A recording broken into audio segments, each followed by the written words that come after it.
appoints SHAMSELDEEN BABATUNDE OGUNJIMI as the acting Accountant General of the Federation.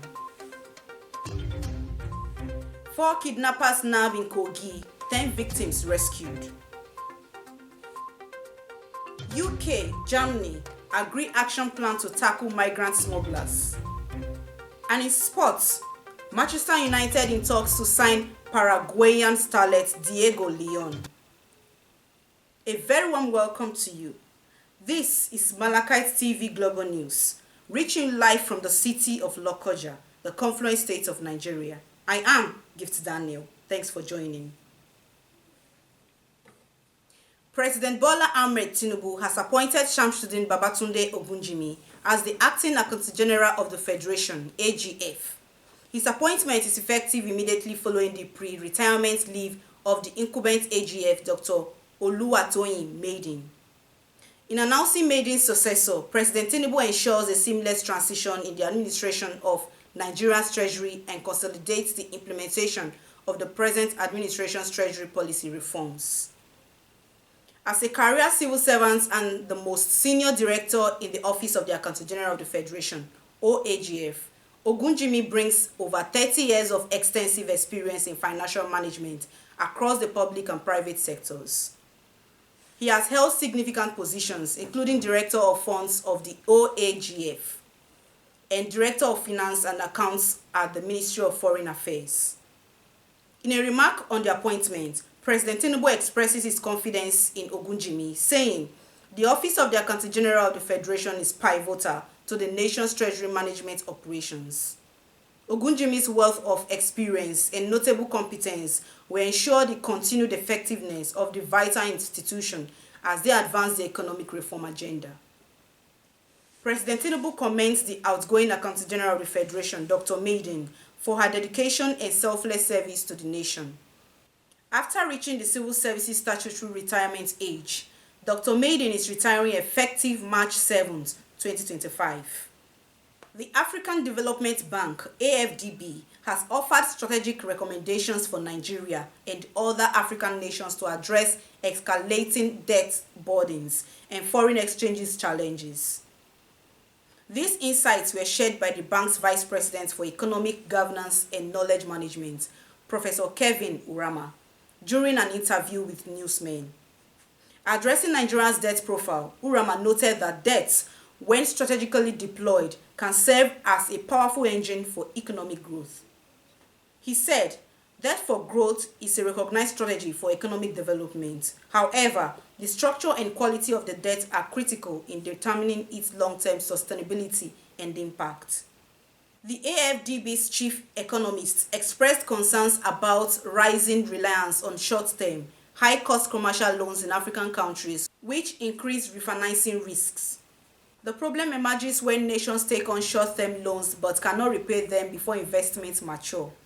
He added that short loans force a refinancing cycle, often under unfavorable terms. He urged governments should prioritize long-term loans with lower interest rates, backed by clear investment strategies that can generate sustainable returns to service the debt. For Nigeria, Urama emphasized that the focus should shift from the scale of borrowing to the effective utilization of borrowed funds. The Chief of Army Staff, Lieutenant General Olufemi Oluyede, has assured Nigerians that the days of Lukarawa terror group are numbered. Speaking to State House correspondents on Monday, after a meeting with President Bola TINUBU at the presidential villa in Abuja, Oluyede emphasized that intensified joint military operations with neighboring countries are proving effective in dismantling the group. Oluyede said, "They are hitting them hard at the Nigerian end.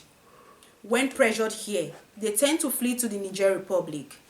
Now that Niger Republic is fully cooperating, it means the Lukurawa group will soon be history." He underscored the critical role of regional collaboration in tackling the cross-border activities of the group. He added, "This threat affects not just Nigeria but our neighbors as well. By working together, they are better positioned to eliminate them and restore peace to the region." The Lukarawa group, which emerged around 2016 or 2017 in Sokoto State as a local militia to combat banditry, has since transformed into a radical faction. It now enforces strict religious laws and exerts control over local communities, posing a significant security challenge.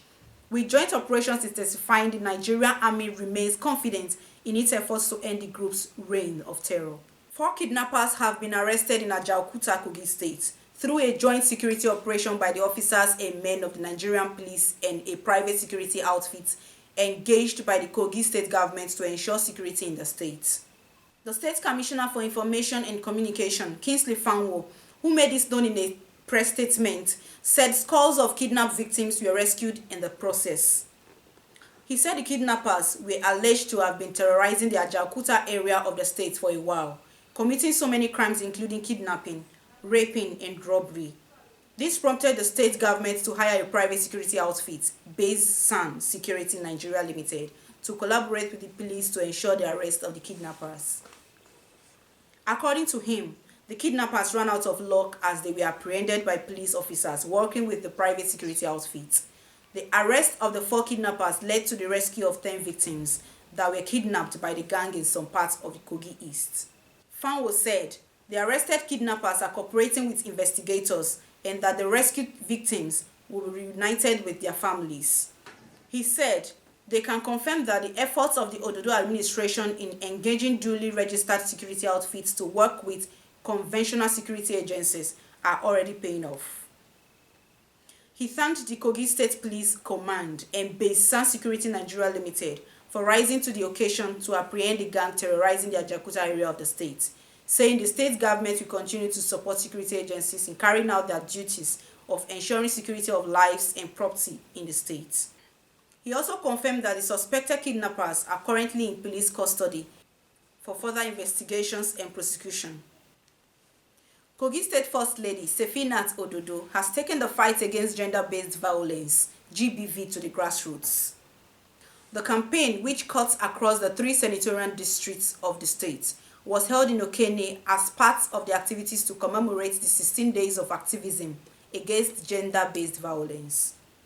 With the theme, "We stand against gender-based violence, every woman deserves a future," Sefinat emphasized the importance of collective actions in dismantling the societal structures that perpetuate violence against women and girls.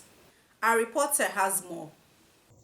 According to the First Lady, the campaign is about ending gender-based violence at the grassroots, stressing that every woman and girl deserves to live free from violence while accessing opportunities available to them. She emphasized the importance of addressing gender-based violence promptly to pave the way for a more prosperous and equitable society. Sefinat urged women to guide their children, especially the girls, to adopt positive values from social media while remain vigilant about its potential dangers. She commended the wife of President Bola TINUBU, Oluremi, for standing firm on this campaign while reassuring women in the state of her continuous support. Addressing the gathering, His Royal Majesty the Ohinoyi of Iberia-land, Ahmed Tijani Anaje, called on women to serve as pillars of strength in their families.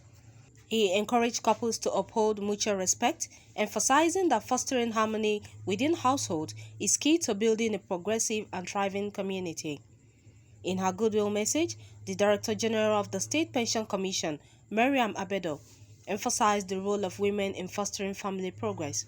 She urged men to treat their wives with respect and dignity, said mutual respect is key to building strong and healthy homes. The wife of the Attorney General of the state, Karimat Abdullahi, who addressed the gathering, called on stakeholders to collaborate to ensure an end to gender-based violence. Karimat highlighted the importance of proper parenting, encouraging parents to focus on raising well-grounded children who can contribute positively to society. When you train a girl child, you train the nation.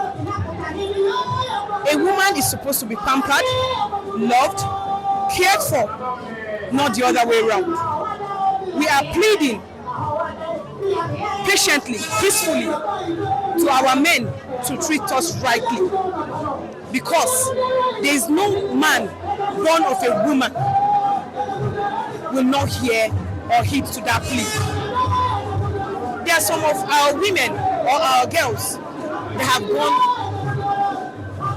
to Almighty God through the route of violence. But when you say no, you will live longer.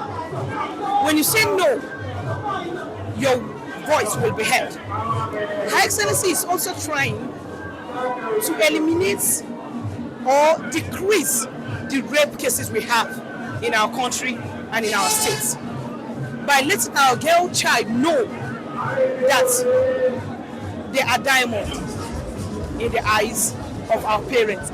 Barrister Esther John of the International Federation of Female Lawyers, who gave a lecture, emphasized the need for women to stand against every form of violence, especially in the state. She said that it is a crime to abuse a woman and advised women not to endure any form of abuse. Khadijat Mohammed, reporting for MLC TV, Okene, Kogi State. In line with the institution's commitment to making positive impacts in local communities through its employee volunteering program, the Digital and Centralized Operations Group of Access Bank PLC recently partnered 5 primary healthcare centers, PHCs, in the Etiosa East Local Council Development Area, LCDA, to improve access to quality healthcare for residents. The initiative was launched after assessments and interactions with each of the 5 PHCs, where significant gaps in medical supplies and equipment essential for effective healthcare delivery were identified. To address these pressing needs, the employees provided essential medical equipment, conducted wellness symposiums, and delivered financial literacy education to medical personnel. Commenting on the drive behind the initiative, the group head Digital and Centralized Operations Group of Access Bank PLC, Oluseyi Ademosun, who was represented by his deputy, Linda Ifeanyi Anyanwu, expressed the bank's dedication to community welfare. As part of the initiative, the Wellness Symposium aimed at enhancing healthcare practices in the community while providing valuable information on preventive care and holistic health approaches. Additionally, the financial literacy sessions empower the healthcare workers with practical techniques to better manage resources. Polaris Bank has emerged as the winner of the sectoral award of the 2024 NECA Employers Excellence Awards. This prestigious award recognizes Polaris Bank's innovative HR practices and its commitment to creating a people-oriented workplace culture. According to the Nigerian Employers Consultative Association, NECA, the award is geared towards promoting and encouraging best practices in corporate performance, people management, and industrial relations among employers in Nigeria. Polaris Bank's win is a testament to its dedication to excellence and its commitment to being a leading employer in Nigeria. The bank has consistently demonstrated its ability to innovate and adapt to changing market conditions, and this award is a well-deserved recognition of its efforts. We congratulate Polaris Bank on these achievements and look forward to seeing its continued growth and success in the future. We go on a short break. We'll be right back. Please stay with us.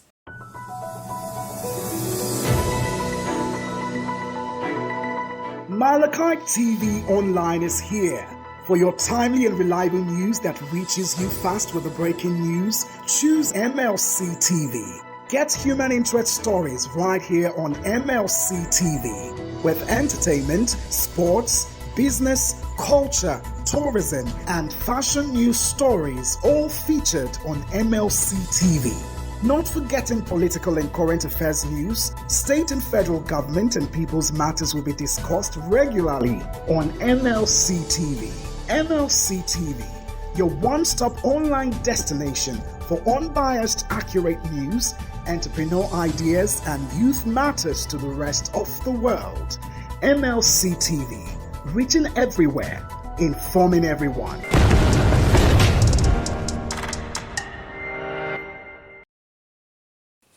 Welcome back. Thanks you are still there. Now on crime. Another disturbing case of bullying has surfaced in Abuja after a SS2 student of Beautiful Beginning Academy named Imtiaz was allegedly chained and bullied by SS3 students in their hostel. The shocking incident came to light after a video of the disturbing scene was shared on X, formerly Twitter, sparking widespread reactions online. In the video, 2 of the boys were seen tying a chain around the Imtiaz's neck, with another in the background recording the disturbing scene.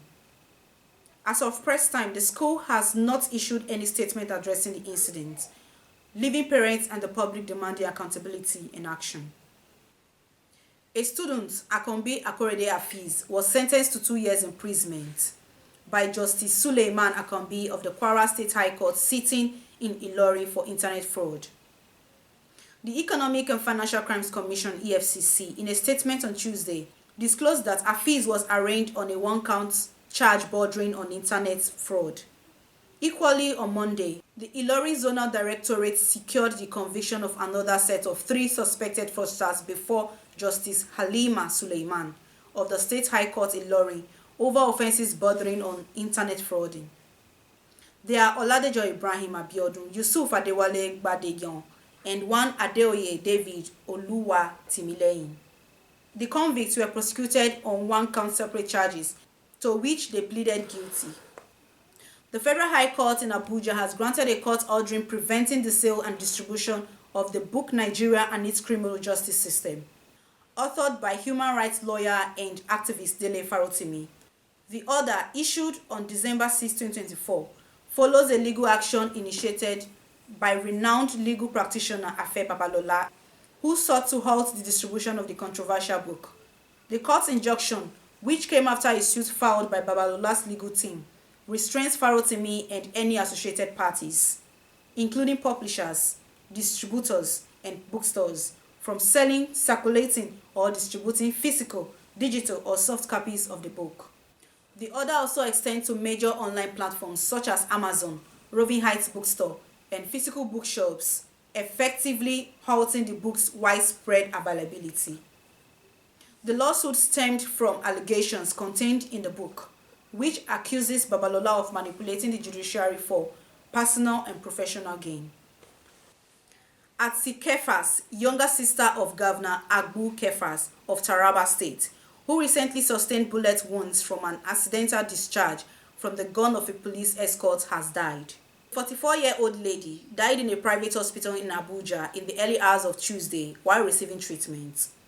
Recall that the vehicle in which Atsi was traveling in the company of their mother, Mrs. Jumai Kefas, came under attack from gunmen suspected to be kidnappers on their way to Abuja on December 5th, along Wukari-Kente Road under the Wukari Council area of the state. It was gathered that the police escort, in a swift move to repel the attackers, accidentally hit at the governor's sister, although there was no official statement announcing the death of Atsi, a family source disclosed to a reporter in Jalingo on Tuesday. Next on our foreign news, Britain and Germany have signed a joint action plan aimed at tackling migrant smuggling gangs, as European terror and migration ministers met in London to boost cooperation. Ex-police chief Hewitt was appointed by British Prime Minister Keir Starmer in September to help deliver on his pre-election pledge to smash the people smuggling gangs. A growing issue among European nations, increasing irregular migration was also a major theme during the UK's July election, which swept Starmer's Labour Party to power.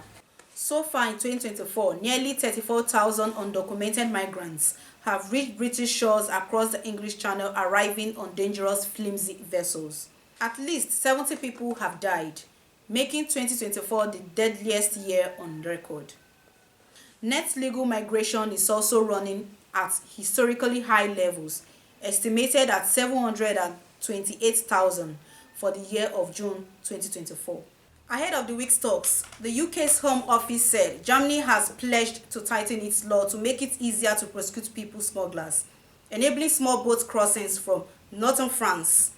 Berlin did not immediately confirm that information. Germany's ambassador to London, Miguel Baga, said many of the people smuggling networks bringing people from Belarus through Poland to Germany were also sending migrants across the channel. He said that as a result of Brexit, the UK has withdrawn from EU's accord on third country immigration, and the London-Berlin agreement would see how they can again strengthen their cooperation.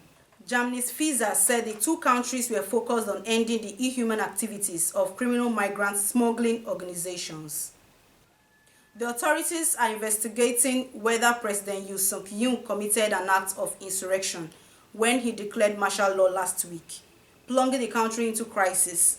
South Korean police raided the office of President Yoon Suk-yeol on Wednesday as part of an investigation into whether his declaration of martial law last week, which plunged the country into a political crisis, was insurrection. At a parliamentary hearing, John Chong-Rien, a legislator from the opposition Democratic Party, said the police are conducting a raid on the presidential office. Jong is also chairman of the parliamentary committee that deals with judicial matters. A police special investigating unit in charge of the investigation confirmed the raid and said it has also carried out search and seizure operations at several other offices. The Korean National Police Agency, the Seoul Metropolitan Police Agency, and the National Assembly Police Guards. The authorities have barred Yoon from leaving the country as prosecutors and the police try to determine whether he and his supporters in the military and the government committed insurrection when they ordered soldiers to enter the National Assembly. Yoon's office was not immediately available to comment. Yoon is the first sitting president of South Korea to face a criminal investigation, and he now faces the possibility of being arrested while in office. The opposition has accused Yoon of committing insurrection when he sent the troops to the assembly to block lawmakers from voting against military rule. If Yoon is arrested, it is unclear what would happen to his role as the country's leader. The constitution also states that when the president is unable to perform his or her duty for any reason, the prime minister will step in as an interim leader. Authorities said 3 people were killed with more than a dozen wounded in Russian attacks on southern and eastern Ukraine over the past 24 hours. Tensions over the 3-year war have escalated in recent weeks, with Moscow pummeling Ukrainian energy infrastructure and threatening to strike Kyiv with its new hypersonic missile. Regional Governor Vadim Filashkin said on Telegram, in the eastern Donetsk region, Russian bombardments over the past day left 2 people dead and at least 6 injured. He wrote, in just 24 hours, Russians fired 9 times at settlements of the Donetsk region. 358 people, including 49 children, were evacuated from the front line. According to regional authorities, Russian shelling of the southern Kherson region since Monday morning has left 1 person dead and several others wounded. Regional Governor Oleg said 10 people were also wounded in the Russian bombardment of the northern Kharkiv region. Moscow has made steady gains across the eastern front line in recent months, pressing its advantage against overstretched and outgunned Ukrainian soldiers. Both sides are seeking to strengthen their negotiating position ahead of US President-elect Donald Trump entering the White House next month. Trump has claimed he will settle the nearly 3-year conflict in 24 hours once in power, raising alarm in Ukraine that it will be forced to make huge territorial concessions in exchange for peace. Next is sport updates.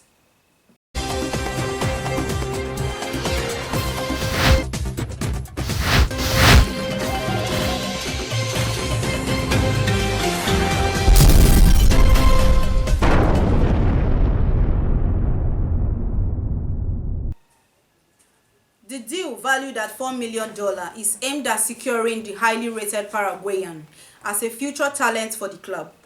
Similar to Seconcon's signing last summer, United continued their strategy of scouting young international prospects.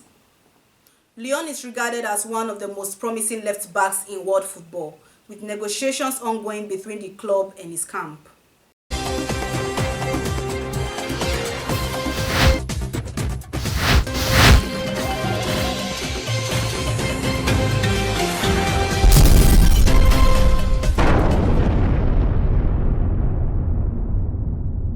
And from our entertainment desk,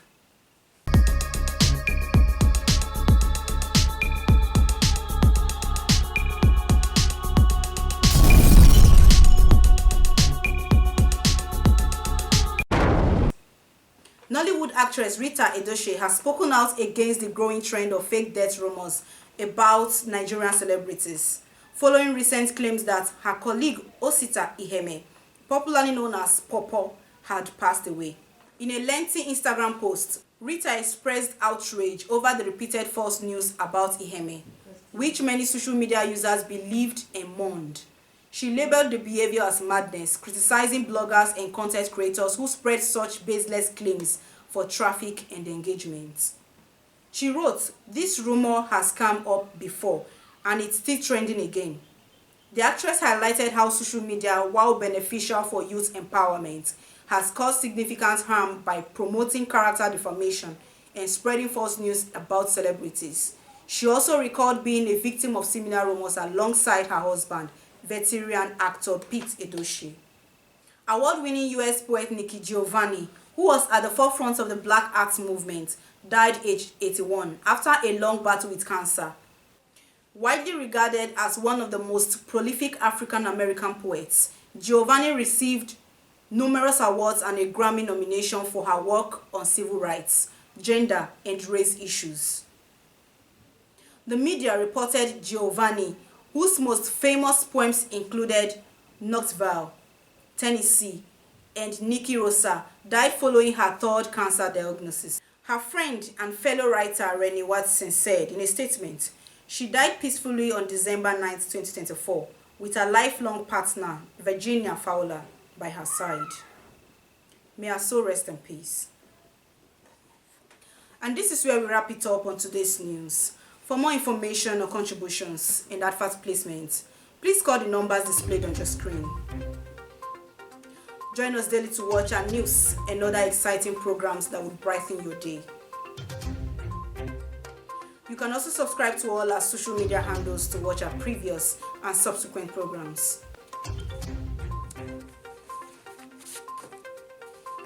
We are Malachite TV, reaching everywhere, informing everyone. Please be your brothers and sisters keeper to build a happier and better society together. I am Gift Daniel. Thanks for watching. See you tomorrow.